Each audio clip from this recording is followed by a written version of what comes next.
नेपाल के रसुआ जिले के भोटेकोशी नदी में आई बाढ़ की वजह से देश के अलग अलग जिलों में कम से कम 31 लोगों की मौत की पुष्टि हो चुकी है। नेपाल के पर्यटन बोर्ड ने बताया है कि 291 विदेशियों सहित 384 पर्यटकों से संपर्क नहीं हो पाया है। इनमें 105 भारतीय पर्यटक भी हैं।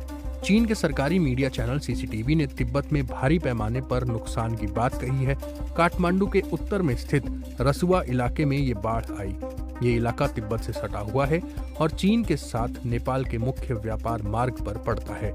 वहीं नेपाल के विदेश मंत्री शिशिर खनाल ने प्रतिनिधि सभा को संबोधित करते हुए बताया कि रसुआ में आपदा की स्थिति भूकंप के साथ आए हिमस्खलन के कारण हुई थी। नेपाल में अमेरिका के दूतावास ने बताया है कि भोटेकोशी, त्रिशूली और नारायणी नदियों के किनारे रह रहे लोगों के लिए चेतावनी जारी की गई है। खनाल ने कहा है कि सभी एजेंसियों को प्रभावित नागरिकों के बचाव और राहत कार्य में जुट जाने के निर्देश दिए गए हैं और सरकार अलग अलग मंत्रालयों और सेना की मदद से घायलों को मुफ्त इलाज मुहैया करा रही है और संकट में फंसे लोगों को बचाकर सुरक्षित स्थानों पर पहुंचा रही है। मंत्री खनाल के मुताबिक नेपाल पुलिस के 26 और सशस्त्र बलों के 9 जवान, सीमा शुल्क और इमिग्रेशन कर्मी और कुछ स्थानीय निवासी लापता हैं। खनाल के मुताबिक सड़कों, पुलों, हाइड्रो पावर संयंत्रों और अन्य सार्वजनिक बुनियादी ढांचे को व्यापक नुकसान पहुंचा है। नेपाल पर्यटन बोर्ड ने एक बयान जारी कर कहा था कि 291 विदेशियों सहित लगभग 400 पर्यटक लापता हैं। लापता लोगों में 100 से ज्यादा भारतीय भी हैं। पर्यटन बोर्ड के कार्यवाहक मुख्य कार्यकारी अधिकारी हिकमत आयर ने बीबीसी को बताया कि लापता लोगों में ज्यादातर तिब्बत के मानसरोवर जा रहे थे। नदी के निचले इलाकों में स्थित कई जिलों में हाई अलर्ट जारी किया गया है। रसुआ के मुख्य जिलाधिकारी नरेंद्र परियार ने बीबीसी न्यूज नेपाली को बताया कि अधिकारियों को भारी नुकसान की आशंका है। फिलहाल नुकसान के पैमाने का सटीक आकलन करना जल्दबाजी होगी।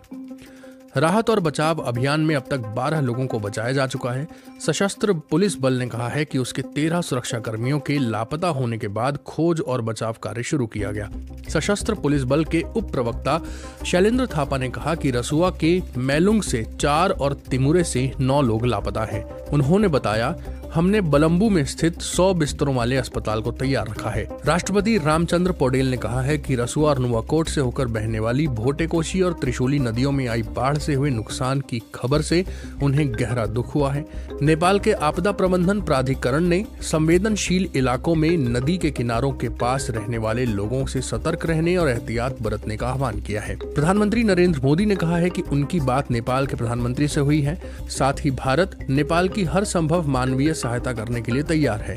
समाचार एजेंसी शिन्हुआ के मुताबिक चीनी राष्ट्रपति शी जिनपिंग ने बुधवार सुबह नेपाल में आए भूस्खलन के बाद लापता लोगों की तलाश और उन्हें बचाने के लिए हर संभव प्रयास करने के आदेश दिए हैं।